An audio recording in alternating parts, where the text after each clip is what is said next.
Di tengah hamparan lahan gambut Kabupaten Ogan Komering Ilir, tumbuh sebuah tanaman sederhana yang sejak ratusan tahun menjadi bagian dari kehidupan masyarakat. Purun. Dari tangan-tangan perempuan desa, purun berubah menjadi tikar, tas, topi, dan berbagai anyaman penuh nilai budaya.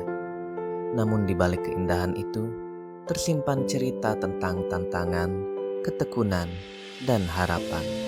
Di Kecamatan Pedamaran, para pengrajin purun, khususnya kelompok Rude Geboljuai, selama ini bekerja dengan keterbatasan.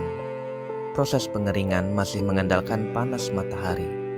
Saat hujan, produksi berhenti. Bahan baku tidak kering sempurna, kualitas menurun, dan pendapatan pun terhambat. Sementara itu, desain produk umumnya masih sangat sederhana. Padahal, pasar kini menuntut inovasi, warna, dan motif yang lebih beragam. Untuk menjawab persoalan itu, sebuah program pemberdayaan dimulai. Program yang menggabungkan teknologi, kreativitas, dan pemasaran digital. Tujuannya sederhana, meningkatkan kapasitas pengrajin sekaligus memperkuat ekonomi kreatif berbasis kearifan lokal. Kegiatan dimulai dengan survei lapangan dan sosialisasi. Tim berdialog langsung dengan para pengrajin, mengidentifikasi kebutuhan, tantangan, dan peluang yang dapat dikembangkan. Setelah evaluasi, tim menemukan beberapa permasalahan yang dihadapi oleh para pengrajin purun. Proses pengeringan mengandalkan cuaca sehingga tidak efisien. Pemasaran yang bergantung kepada pengepul, kurangnya variasi yang menarik perhatian pasar modern. Untuk mengatasi masalah-masalah tersebut, tim berupaya membantu para pengrajin mempelajari satu persatu hal baru. Dimulai dari teknik pengeringan baru yang tidak bergantung kepada cuaca. Tim membantu menyediakan rak baja berukuran 6x2 meter yang bisa membantu dalam proses pengeringan, sehingga proses pengeringan tidak lagi terkendala oleh hujan. Hal baru lain yang diajarkan tim kepada para pengrajin adalah bagaimana memasarkan produk selain kepada pengepul. Tim mengajarkan pemasaran modern menggunakan e-commerce, sehingga produk bisa ditemukan lebih banyak orang.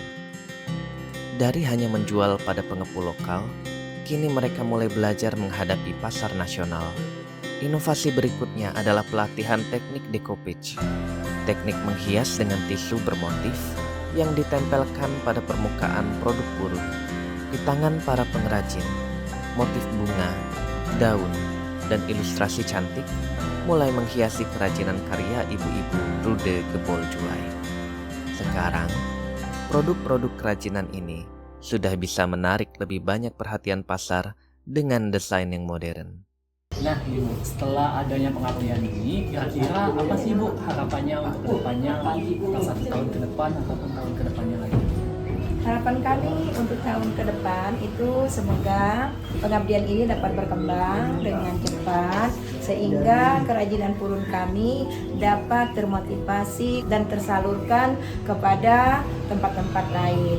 Bahan ini adalah selalu ada di sini. Nah, jadi kami pengen sekali dikembangkan dengan berbagai macam produk, tidak hanya pada tikar saja.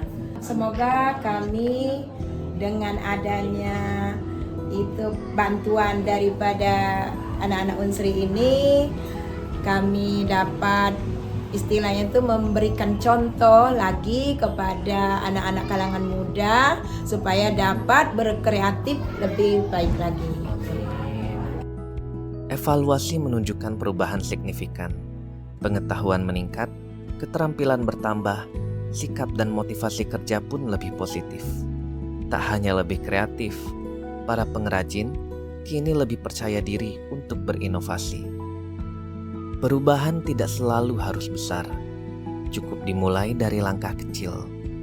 Pemberdayaan pengrajin purun di Pedamaran bukan sekadar program pelatihan, tetapi investasi untuk masa depan. Masa depan perempuan desa, masa depan ekonomi kreatif, dan masa depan pelestarian budaya lokal. Purun bukan hanya tanaman, ia adalah harapan yang terus tumbuh. dari tanah gambut untuk kehidupan yang lebih berdaya.